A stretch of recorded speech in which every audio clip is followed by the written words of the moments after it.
Yo, this hot, this the spot, there it is, pod.com. We're interviewing the best comedians, so tune in quick and get your ears receiving them. We talking about life and life to stream right to you, from the microphone right to your home, dude. Side note, this might get embarrassing, but no, don't sweat, yo, cause there it is.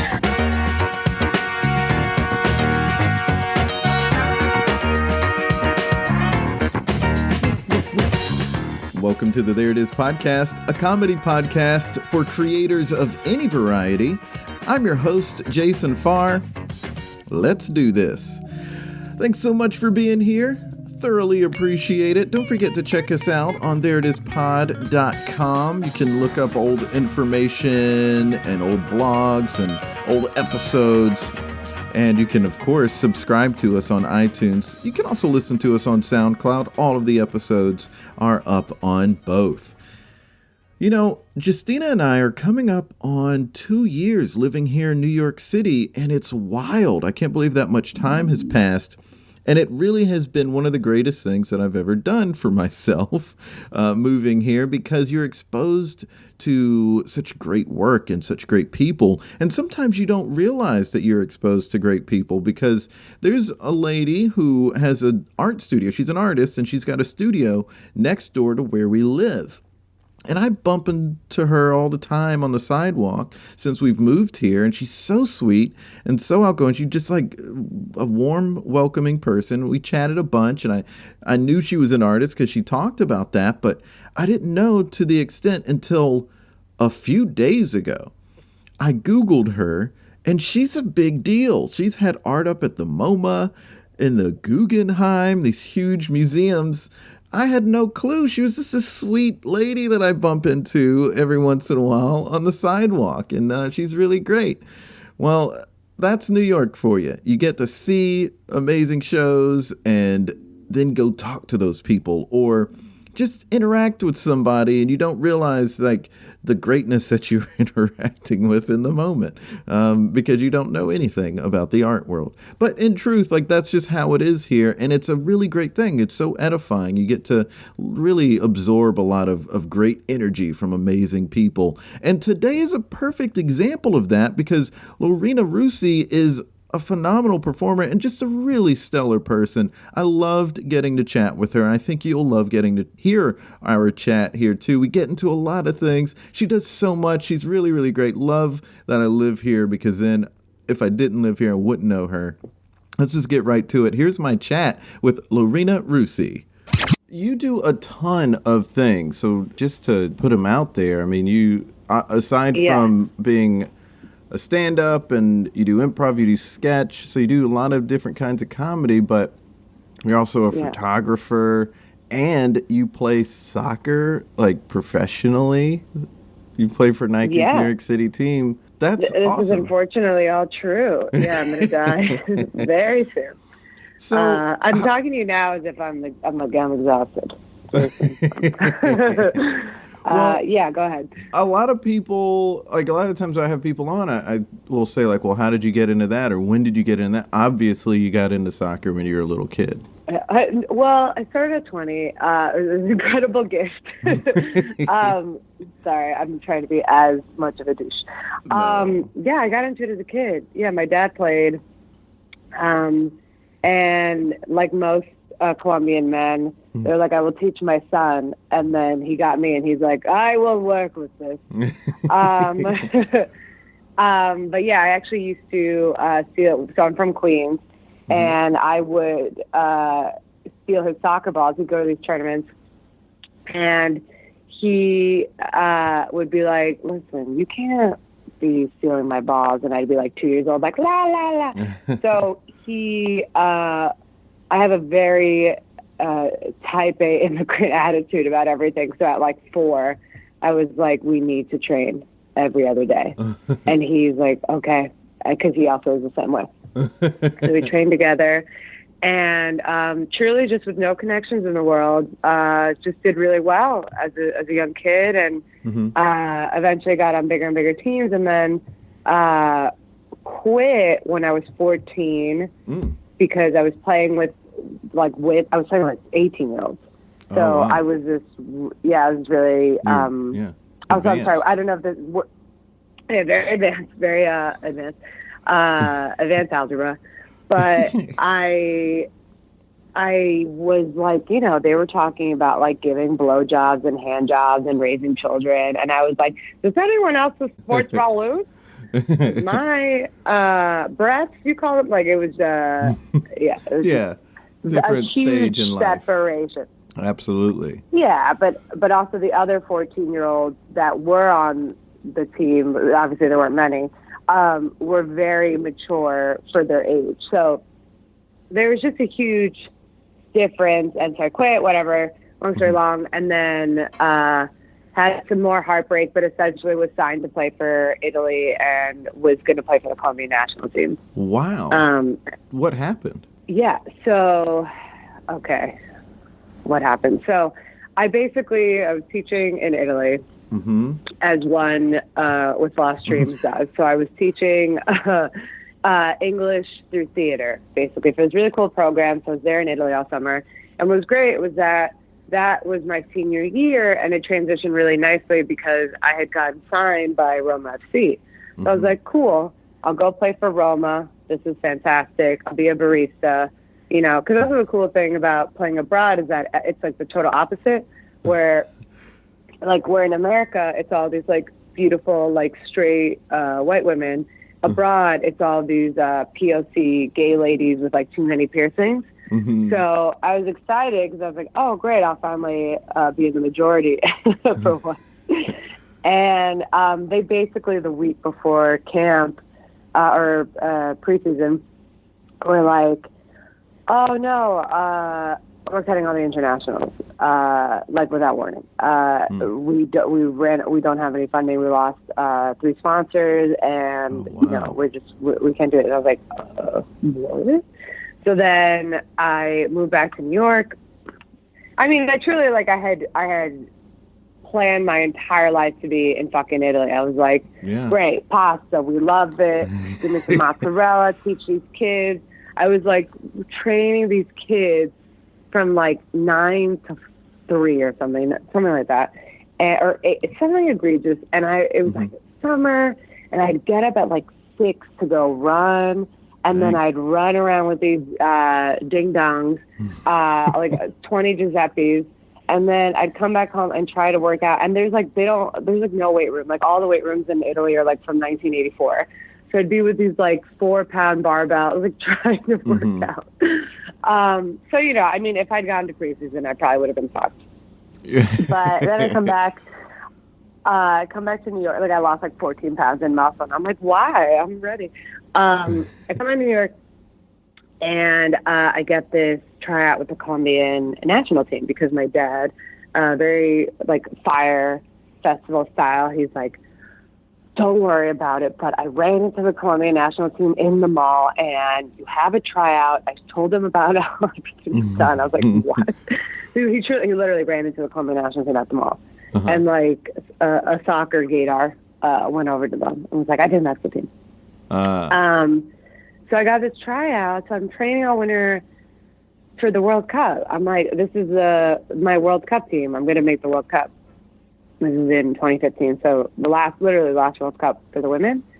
And I got pneumonia. I got walking pneumonia and then a cold, which the doctor that I was seeing couldn't pronounce breath. So instead of going to the World Cup, I was hanging out with this Buharian doctor who was like, are you short of breath? I was like, wow, this is my life now. Wow. And then after that, I was like, what is a really solid form of living? And I was like, comedy. That is really stable. So I transitioned seamlessly from one to the other. Were you doing comedy before that at all? Yeah. So I started at the Magnet Theater, when I was 19. So I'm almost 28 now. You do the math. I've gotten younger. And I started there because I took they had this like free 2-hour class, and it was like truly what they write commercials for. I like left the class and I was like, I need more. So I signed up for level 1, and then I interned, and then I started doing shows. Like, I was trying to do improv and soccer at the same time since I was 19. And not seriously, but either way, like, if you're in college and you have a full class schedule plus soccer practice, and then you're running to improv practice, like 3-hour classes at that. Right. So it's like my day, I remember my junior year, my day started at 7. It was like, truly, it was in preparation for Italy. My day started at 7 and would end at 10. Yeah, that's when I got my first gray hair. That's how women record time, apparently, when they get gray hairs. Yeah. But yeah, I've been doing comedy. I started doing it when I was 19, and then I started taking it more seriously when I was like, because I quit comedy. I quit everything. I quit comedy when I was 23 because it was I used to have a neo-Nazi haircut. So I know I say it with pride. Einstein Drive, baby. I'm kidding. Oh my gosh. And this is where I will get recontextualized in a meme in 10 years. So I'd been doing comedy, but it was very abrasive about it because there was all these theater kids that were into it, and I had no idea what this was. I was just funny. Like, I had no idea what anything meant. I didn't know about Asians. I didn't know about any of that. And then when I was 23, I was like, okay, I feel like I haven't been supported in improv because it's a lot of microaggressions, and it's your subconscious bubbling to the surface in a way that can be really problematic. So unless you check yourself or a coach checks you, I think, very like general improvisers aren't necessarily making the best choices or moves. And a lot of times it can be emotionally more difficult for marginalized communities. So especially if you're performing with other people who are still kind of figuring things out. Like if you had a bunch of other college kids in your improv class, they're still exploring a lot of things about themselves in the world. They're still experimenting a lot. Well, I was the only. You were the only one young. Everyone else was like 40-year-old lawyers. Oh, okay. Well, they're the magnet. Anyone's doing that at level 1s, or that happens a lot in level 1, but it happens in other levels too, of course, and they're jerks. Yeah, but I think I would argue everybody's a jerk. It's very hard. You have to get to a place where, as a performer, you don't take it personally. And I think I got to a place where I wasn't there. Like, I was like, how are these straight white women making it and doing well, and then here I am dealing with these dickheads and whatever. So I took some space, and then the whole soccer stuff happened, and I was like, cool. And then I moved. I was living in Asia. I was teaching in Germany, and then I came back, and I was like, I'm gonna do comedy and DP stuff. And then I booked a job at the Late Show. Yeah. And that is how comedy came back to my life. Yeah. So of course I was going to mention that as well, because, again, like you go through all the things you've done. Yeah. I mean, like, just all the comedy you've done in soccer alone, it's like, oh, that's so much. But now I know I am. You've also worked at Late Show with the digital team, and you've worked at Spotify. Yeah. I mean, there's right. How did this happen? You're wondering? Yes, and like, when did photography come into your world? Was that something you studied in college? Oh my God, dude. So the photography stuff was more like in a very the only artsy element of my life was that my dad, I think, is. His version of Instagram was owning a 35 millimeter camera. Nice. And if you look at his photos, he used to travel. So his big thing when I was growing up as a kid, he was like, you need to travel. You always need to travel. I don't care if you don't have money, like, I'll help you out. So like, he was forever like, you should go travel. And if you look at his photos from when he travels, it's him in a different graphic tee in front of a random building in XYZ country. So he has this camera that he did virtually nothing with, but I guess also for the time, that is what people did. They just documented, like peasants. Remember, like, before iPhones. And so I was really interested in taking photos. And so my sophomore year in high school, I took a photography, a film class, and loved it. And then like always like kind of dabbled in it. So I only would take photos with my 35 millimeter camera, which was very hipster chic.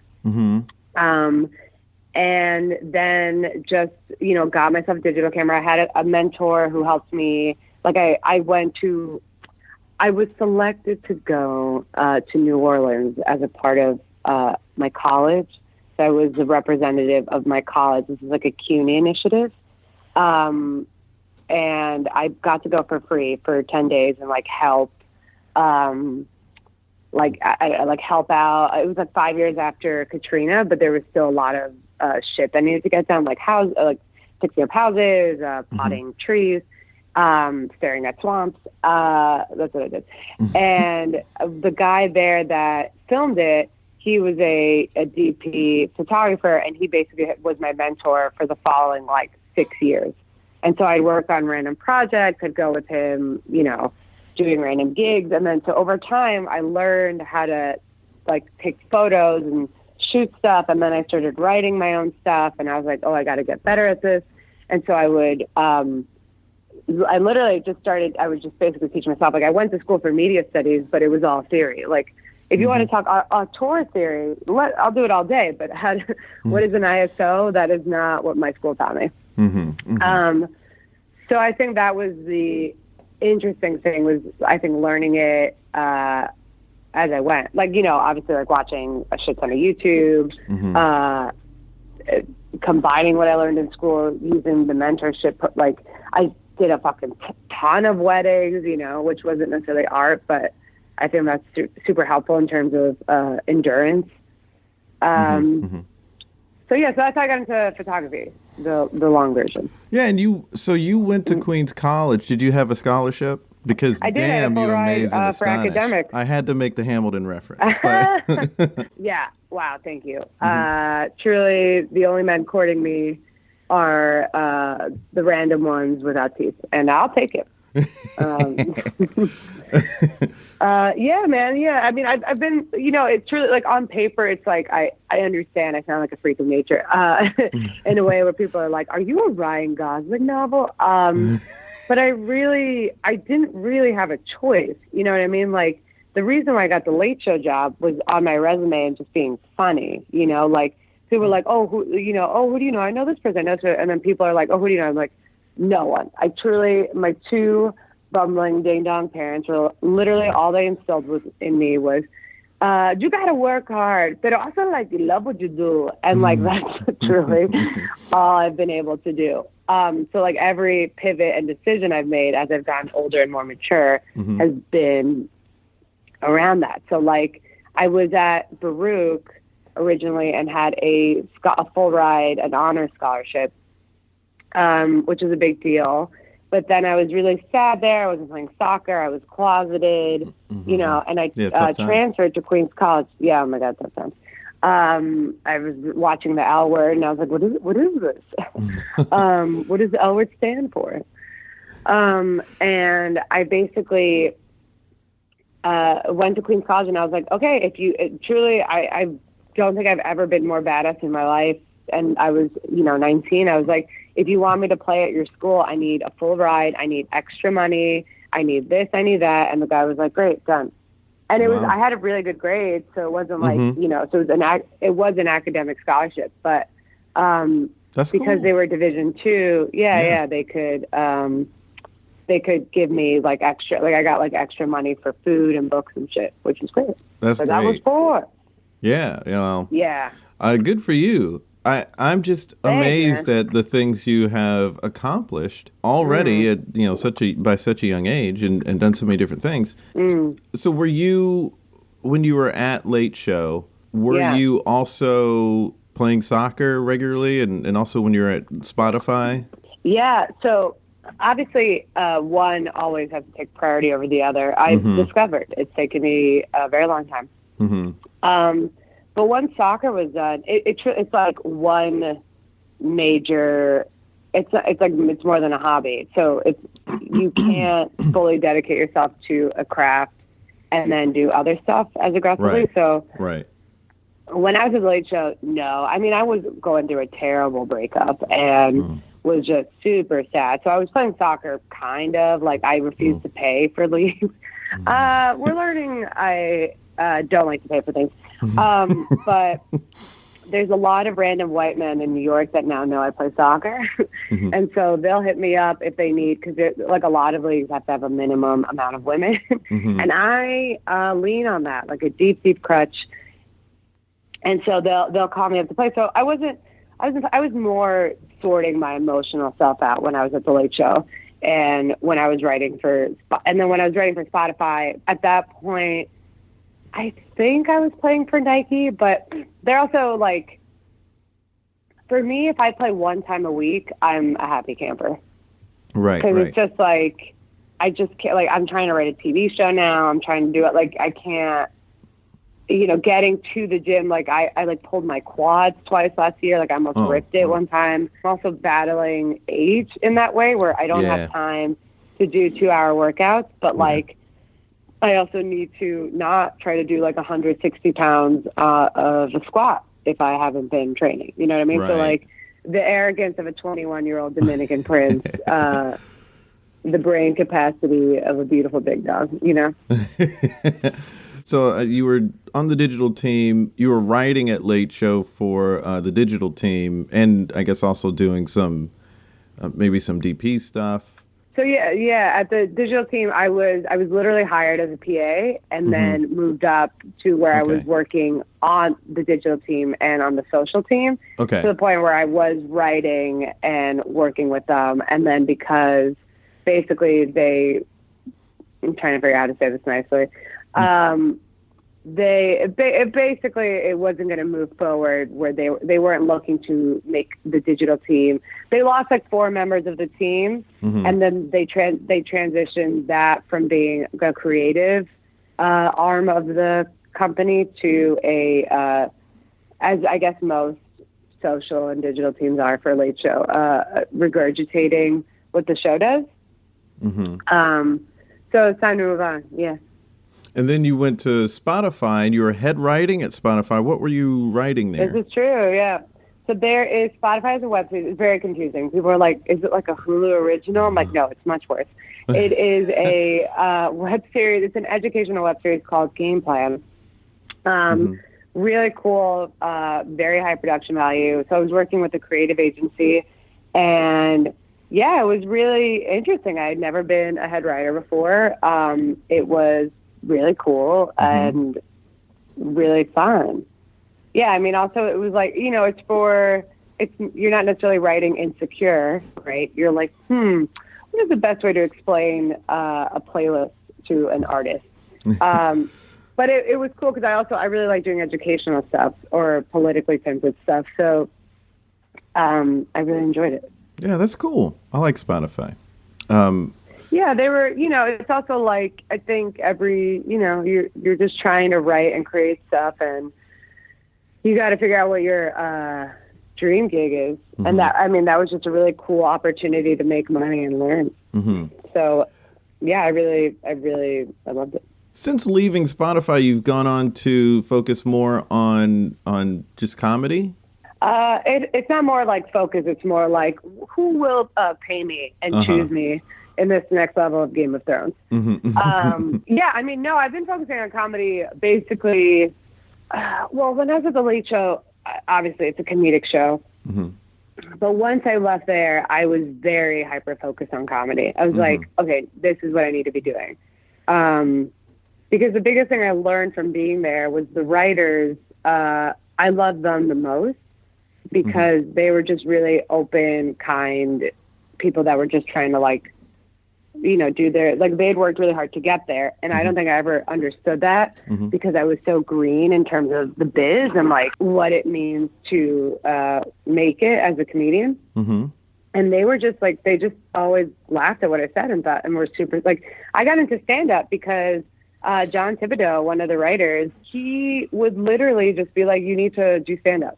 I thought you did stand-up. Why aren't you doing stand-up? And I was like, oh, man, I don't know, dude. And then that's how I got into stand-up. And then because of my first set ever, I booked an audition for Wild 'N Out. Oh, so it was awesome. So it was like me and Jabuki Young White at the time when he was a sweet, innocent, not Daily Show guy. That dude's, yeah. Guy's so we both doing auditioned. everything.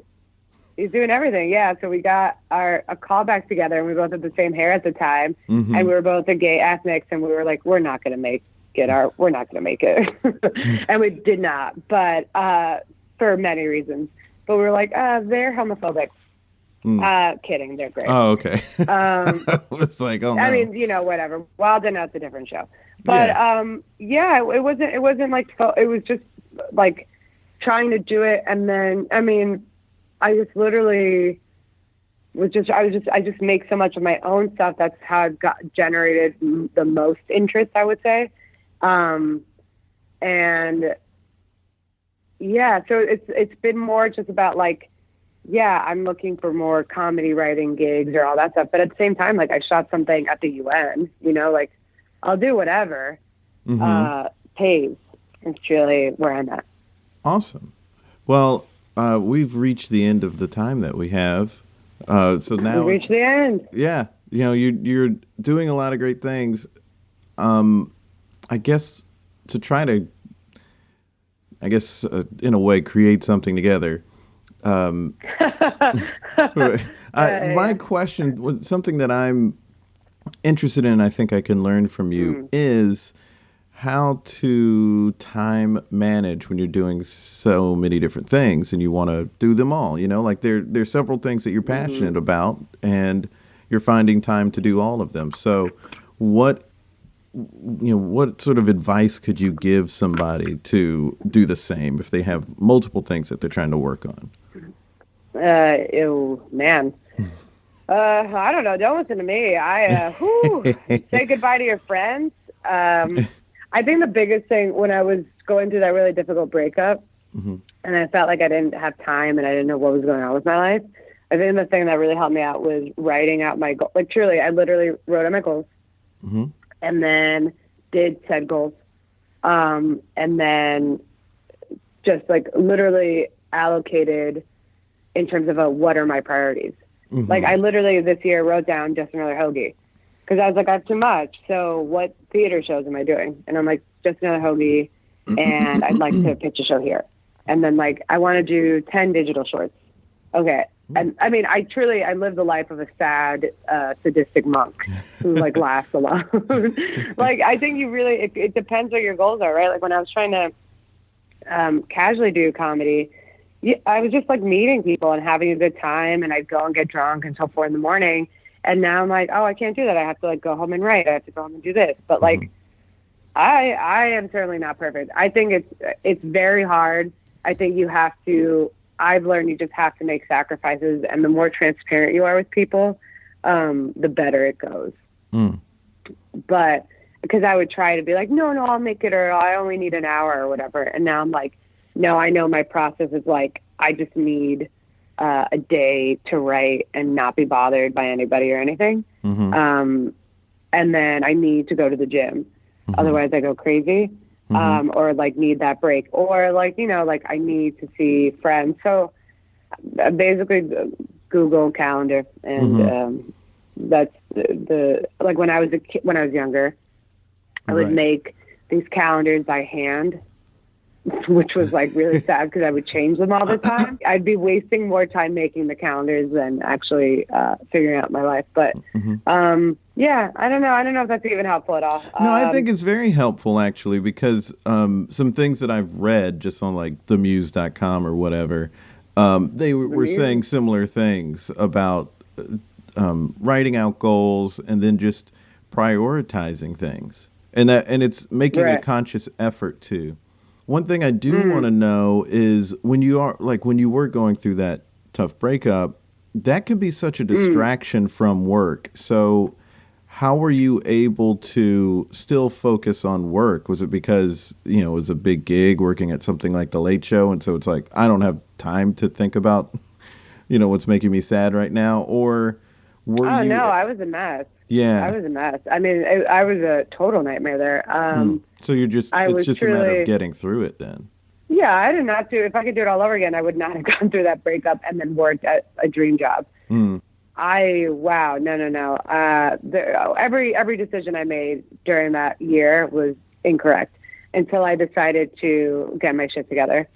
I basically hit a rock bottom where I was like so drunk from grilled cheeses, or so drunk and then ate grilled cheeses that I vomited in a cab in a plastic bag and like barely remember it. And the next day I was like, I need to change my life. I see. So it was basically the only thing helping was that I had consistent income. So I think I would have gotten my ass handed to me sooner if I was freelancing like I am now. Because, you know, when you're freelancing, you don't have time to freak out. Like, you just have to keep going and figuring shit out. Otherwise, you just get fucked. But, yeah, no, that year, I mean, I literally was, like, 12 pounds overweight. Like, I was just, like, if I didn't dress in loose blankets, people would have noticed. But I was, like, heavier and just sadder. Yeah. I mean, that story's also in a podcast. You know, it's been a roller coaster. Right. Well, I'm glad you're on the other side of that. Oh, God. Me too. Me too, dude. Well, Lorena, you are one of my new favorite people. So thank you for being on the podcast. Oh, my God. Get out of here. Jason Farr. Listen, thanks for having me, man. Thanks for talking with me so early. Lorena Russi, she is so great and definitely one of my new favorite people, and not because she has amazing hair, though she does have amazing hair, but because she's so funny and talented and interesting and just so great, and I'm really, really glad that I'm here and able to experience her work.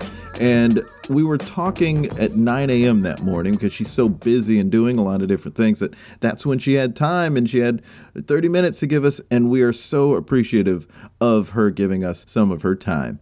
Well, if you want to find more of her work and just hear more about her, why don't you go to her website, lorenarussi.com. You can also follow her on Instagram at Colonial Manface. Links in bio. Of course, you can follow us at There It Is Pod on Twitter and Facebook, and me at Jason Farr Jokes on Twitter and at Jason Farr Pics on Instagram. Next week's episode is with Hannah Chase, one of the Magnet greats. She's a phenomenal person, an improviser and teacher and coach and director, and you're going to hear all about her next week. You're also going to hear me use the word malleable in the conversation. So let's see if I use the word correctly. I believe I did, but I am not 100% certain yet. All of that next week. Until next time, be good to each other. The music for the theme song was created by Neil Brooks. The rap was written and performed by Nick Acevedo. The logo for There It Is was created by Jeff Prater. The There It Is podcast is produced by Jason Farr.